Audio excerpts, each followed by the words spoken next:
Insignificant though this bottle of compressed hydrogen gas looks, it marks the beginning of the world's largest and most powerful particle accelerator chain, culminating in Cern's spectacular Large Hadron Collider.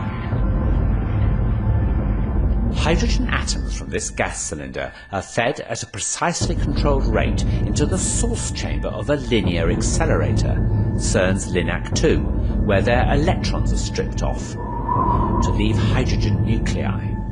These are protons and have a positive charge, enabling them to be accelerated by an electric field. Their journey to eventually take part in ultra-high energy collisions similar to those following the Big Bang can now begin. This initial acceleration has caused LINAC-2 to be likened to the lumbering first stage of a huge rocket. By the time this packet of protons leaves LINAC-2, it'll be travelling at 1/3 the speed of light. It's about to enter the booster, stage 2 of the rocket if you will. In order to maximise the intensity of the beam, the packet is divided up into 4, one for each of the booster's rings. Straight acceleration is now impractical, and the booster is circular, 157 metres in circumference. In order to accelerate the packets, they are repeatedly circulated, and the electric field is now pulsed, in the same way that you push a child on a swing each time they reach a certain point.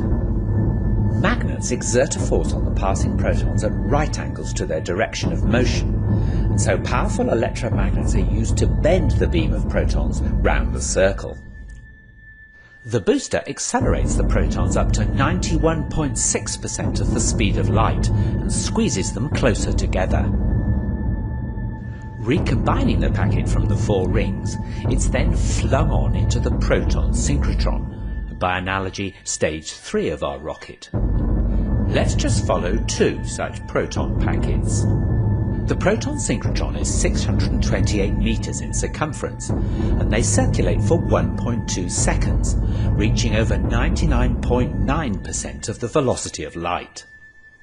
It's here that the point of transition is reached, a point where the energy added to the protons by the pulsating electric field cannot translate into increased velocity, as they're already approaching the limiting speed of light. Instead, the added energy manifests itself as increasing mass of the protons. In short, the protons can't go faster, so they get heavier.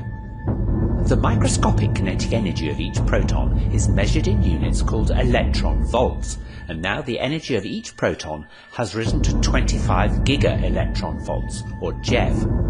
The protons are now 25 times heavier than they are at rest. The packets of protons are now channeled into stage 4, the superproton synchrotron, a huge ring 7 kilometers in circumference, designed specifically to accept protons at this energy and increase it to 450 GeV.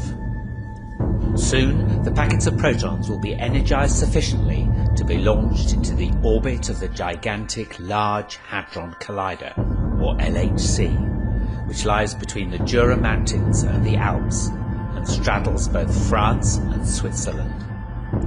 Lying deep underground, it has a circumference of 27 kilometers.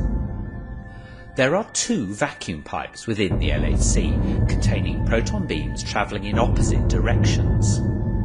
Using ultra-sophisticated kickers to synchronize incoming packets with those already circulating, one vacuum pipe has injected into it protons which will circulate clockwise, and the other protons which will circulate anti-clockwise. The counter-rotating beams cross over in the 4 detector caverns, where they can be made to collide.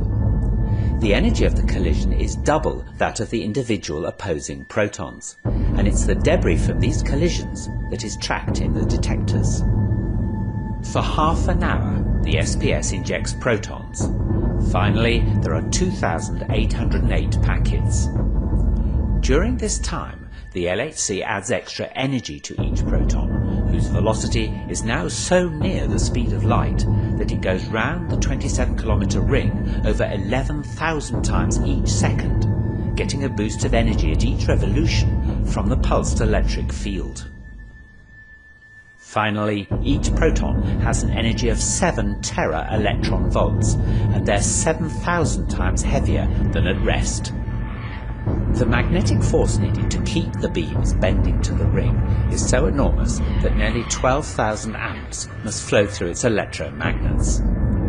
This is achieved by making the LHC colder than outer space, so that its magnets become superconducting.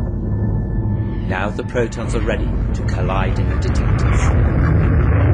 A steering magnet finally brings them onto a collision course. The total energy of 2 protons colliding in the LHC is 14 tera electron volts and reproduces similar states to moments after the Big Bang.